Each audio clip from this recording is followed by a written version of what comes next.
This is chapters 46 through 50 of 14 Ways to Die. 46. Don't be stupid. I spin around, wondering why I didn't bring a weapon, and a boy is standing there, still holding my arm. I shake him off, my heart pounding. He looks nervous. Who are you? Jamie, he says, holding his hand out, then putting it in his pocket when I ignore it. Was it you? I ask, even though I know the answer. This skinny, scared-looking kid is nothing like the shadow I saw. No, he says, I'm here to save you. I laughed and realized I'm standing with my back to the alley, so I start to walk again. I was watching, Jamie says. I couldn't let you go in there. I should say thank you, but I let the man escape, whoever he is, and all I have is a busted window and a cut foot and a kid who thinks he's my hero. I wasn't going to come, he says. I wanted to keep watching, but when I thought you might actually go in, he points at the alley, it seemed like a bad idea. It probably was, I say. Thank you. Jamie smiles. No problem. Now, can we go home? I'm not gonna lie, I'm shitting myself in case he's actually in there. 47. Jamie lives 6 hours away, and 6 houses away. Oh my lord. And when we get to his house, he stops and says, Are you going to call the police? I remember what Dad said about pulling the plug if they come back, but Jamie looks worried when I don't answer, so I say, Sure. So I'll see you around? I guess. And thanks again. It's nice knowing someone around here is watching. Every week, he says. I see a man looking at us through the window, half his face covered by curtain. Jamie turns and says, My dad, he likes to spy. I catch the man's eye and he doesn't stop staring. He holds my gaze until I shiver and turn away. I'm used to people watching me, but not like this. When I look back, he's still staring, and I wonder why I've never noticed him before. He lives at number 43, I say to myself, just in case. I go to St. Anthony's, Jamie says, but I don't blame you for not knowing me. He starts to blush, and we both pretend not to notice. What grade? 10th. He looks too small to only be a year younger than me. We don't really pay attention to the grades below us anyway. Emily sometimes points out cute boys, but I doubt this kid has ever been in that category, and she usually focuses up rather than down. I don't pretend I recognize him. Instead, I say, Well, I guess I'll see you soon. His face looks bright red under the streetlight, and he says, I should probably walk you home. I wouldn't have asked, but I'm glad he offered, because even the length of a few houses now feels too far. He looks up at my head cam, then away. Then he turns to his dad and holds up 5 fingers, and the curtain falls back into place. We walk home, and he waits until I'm inside before he leaves. Dad still isn't there, and that scares me, because I don't want to be alone. Upstairs, I read that wrong in my head. Upstairs, I put the camera on my desk, then pull off my sneakers and limp to the bathroom. The blood is starting to clot, and I wash it away and wrap it and put a fresh sock on it, then go back to my room. I'm looking out the broken window when I hear the camera click off. Only then do I pick up the brick and remove the paper to see a drawing of a magpie and the number 14. 48.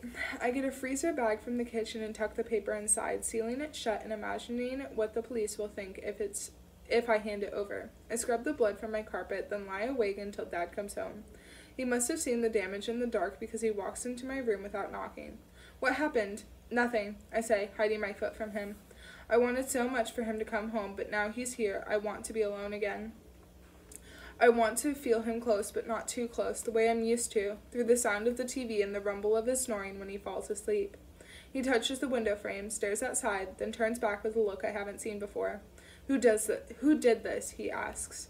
I wonder if this is the moment that changes him, the one we will look back on and laugh about. The day a brick and a hidden bleeding foot forced my dad back to life. He leans into the black, then shakes his head and says, What am I supposed to do? With his back to me in the dark, his voice sounds more fragile than ever. I thought this was over. I'm sorry, I say. It's all I have, and I know it's not enough. When he turns, I see a tear slip down from my father's cheek before it soaks into his beard. Are you going to call the police? I ask. He should. It's the reasonable thing to do. Excuse me, but he doesn't want them back here. He doesn't want the reminders they bring. He looks outside one last time, shakes his head again, and says, Sleep in my room tonight.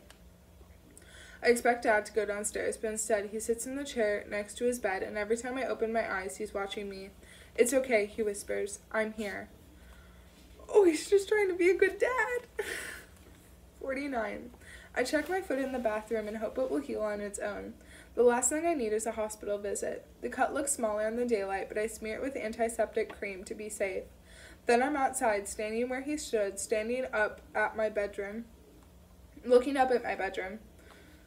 The neighbors are looking too, and I want to ask why they didn't come out last night. They must have heard something. Night makes normal noises louder, so smashing glass must have sounded like a siren in a road like ours. But I ignore them like they ignored me. That's so terrible. If they don't want to be a part of my story because they're scared or careless or judgmental or whatever, who cares? At least there's one person in one house on my street who's willing to help. I don't notice the reporters until one of them clears their throat. To my left, 4 people from 4 different papers are keeping their distance. This is not the kind of reporting I'm used to, but maybe they saw what happened last night and are hedging their bets. They're being polite and hoping I'm open to talking. Hi, I say. Who's first? She is a BA. I'm not cursing. 50. The moment I walk up to the school entrance, people are asking if I'm okay, if they caught me, if they really have to wait a week for the next episode. When Hannah sees me, she runs over and hugs me and says, "I'm so sorry, Jess. I wasn't watching. I only saw this morning." I imagine the producers working through the night to make my highlights video available as early as possible, and when I check my channel, I see it already has over 60,000 views. I try to tell Hannah it's cool, but I feel my lip wobble and my eyes filling up, and she sees and says, "Come on." She hurries me into the bathroom and stands with her back against the door, then watches as I completely break down. Out of nowhere, I am sobbing so hard my stomach hurts, and when someone tries to come in, Hannah pushes back and says, "Sorry, closed for emergency repairs." She could be talking about me. She hugs me as I cry into her shoulder. "I'm sorry," I say. "Don't apologize. It must have been terrifying." It was. On my own, at home, it's easy to pretend everything's fine. I've been doing it most of my life. But it's not fine. Someone threw a brick through my window and left a note that hinted I was next on a list that started 10 years ago. And I did exactly what they told me not to do. I didn't run away from a stranger. I chased him into the darkness. "That Jamie seems nice," Hannah says. "He is," I mumble into her shoulder. Then I step back and wipe my face and look in the mirror. I'm a mess. Hannah stands behind me, the two of us looking at our reflections, and says, "I think it's gone too far, Jess." I picture the man standing in the street, how he didn't care who saw, how he knew that it was the perfect time to announce himself to the world. I was alone with an audience of thousands.